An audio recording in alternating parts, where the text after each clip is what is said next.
YouTube has changed my life with only 700 subscribers. I know it sounds a little over the top, but it's true. I think what makes this milestone special is that it's a lot like jumping out of a plane. You actually have no idea if things are going to work out. It's really scary to look down. You don't know what people are going to think about you, what if your content sucks, but eventually you get to that space where you just have to take the leap. In this video, I'm going to be pretty raw. I'm going to be sharing with you the reasons why I decided to do this, as well as the changes, both good and bad, that have led me to this point. But let's take a walk down memory lane where YouTube started for me with channels like PewDiePie. Who does that? Jenna Marbles. Trick people into thinking you're really good looking. And who could forget Epic Mealtime? Who's hungry now? Who's hungry now?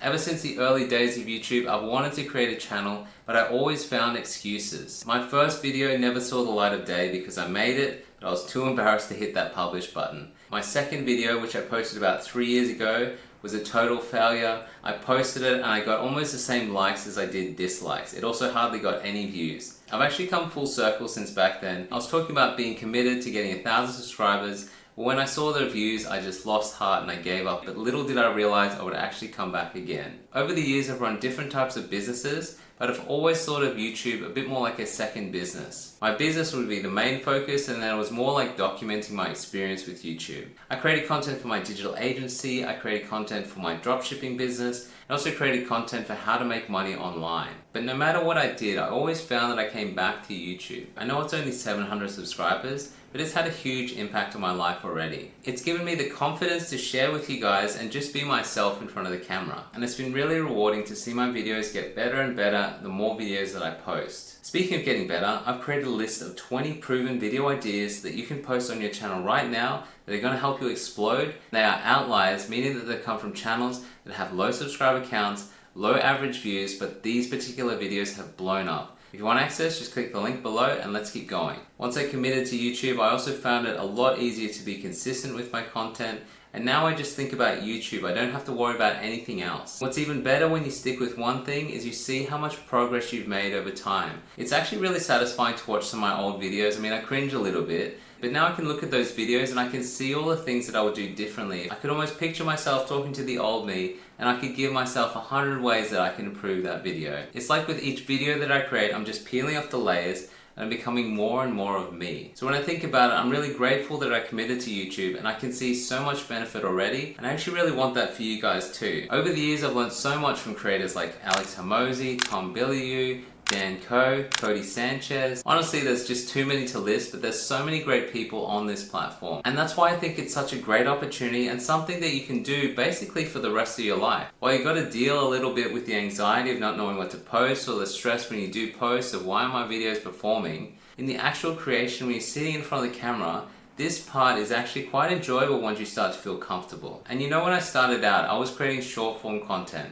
I was posting to TikTok and Instagram, YouTube Shorts. But the thing about YouTube and why I kept coming back is because the content lasts forever. The community here is really committed to growth and development. One of the earlier videos I posted, and this is how to create an ebook, took 3 months before I even saw anything. It did average, and then after 3 months it just blew up, and it's actually the video with the most views so far. There's videos on YouTube that are 5 years or older and they still get thousands of views. I find you can build stronger communities and deeper connections with people on YouTube. There's also a lot of opportunities that have come from YouTube. When I created my short form content, I didn't get any sponsors try to reach out to me. But when I started creating long form content, people were emailing me asking if we could do collaborations and sponsorships. It's also a great way to meet people on a network and get new opportunities that you would never otherwise get. I also really like how stable and consistent this platform is. Most of the skills that I've learned have come from YouTubers, and that's why I've picked YouTube as a platform that I want to stick with. Now, for those of you who are still on the fence or just starting your YouTube career,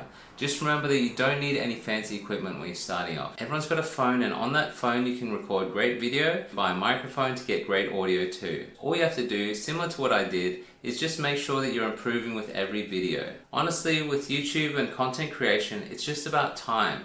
Can you give yourself enough time to learn and become good enough? Most people, if they're consistent, can actually do the work. It's just that we sabotage ourselves.